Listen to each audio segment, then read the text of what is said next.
So there's a lot of different tools in Photoshop to morph and make things work and fit and expand and get bigger and hide things. So I'm going to go through today a few different options on how to do those and places that they might make sense and places that maybe they're not used as commonly. I love using a lot of morphing tools like warp, puppet warp, transform, free transform, all that kind of stuff, because then I can make things fit into my scene, I can blend them easier, I can disguise using the same textures over and over and over again without having to buy a lot of new stock, or make a lot of new stock for that matter. So one of the things I like doing, here I've got just a smoke image. It's one of the textures that I use a lot in my artwork, it's all the time.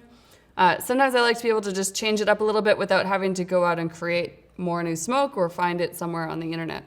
So I always like to work on a new layer so that I have a duplicate, so I can always refer back. Did I make a good decision? Did I not make a good decision?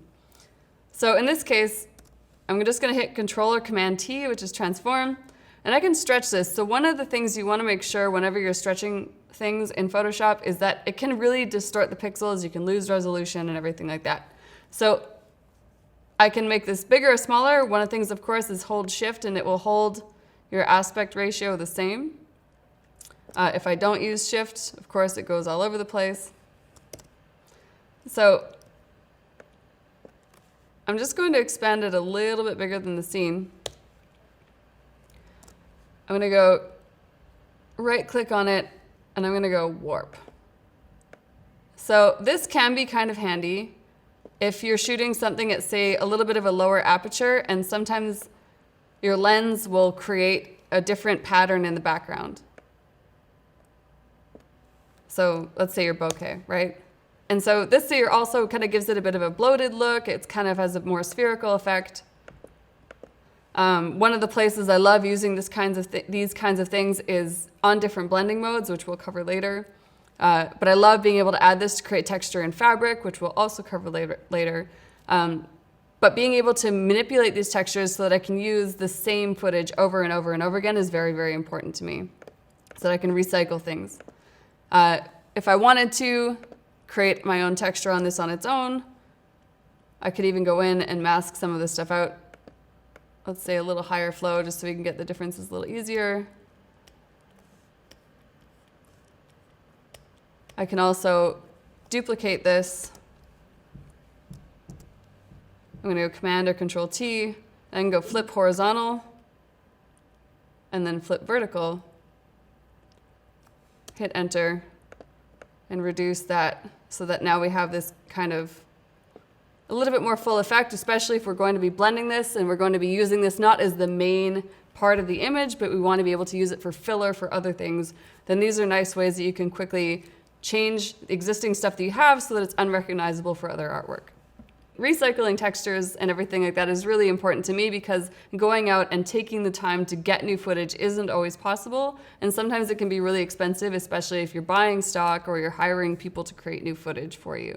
So being able to get the most out of what you've got is a really good time saver, and it's a nice cheap way to use your library that you have already. So another example of sometimes how this can be very handy is, let's say you have a limited number of snow shots, and snow is something that I use all the time. So in this case here, this is from the snow pack that I have in my own stock store, so I'm going to duplicate it. I'm going to go Control or Command T, right click, and go Warp. And I'm just going to pull these guys out a little bit, and it just kind of creates this nice spherical effect. I just like it, and I mean, I do a lot of stuff just because I like it. Of course, I can pull it more this way if I want to and pull this in. And if you're just making this stuff atmospheric elements in your shot, then it doesn't always matter how distorted it's going to get, especially if you're going to blend it, if you're going to blur it, everything like that. So if we duplicate this one more time and do the same thing, right click, flip it horizontally. So now we've got this kind of pattern here, and maybe we just reduce the opacity on it.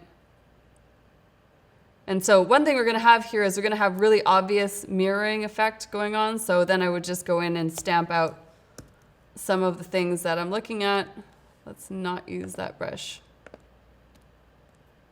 Thank you. I'm going to make sure I'm set on current layer, not current and below or all layers. Just go through and kind of delete some of these things.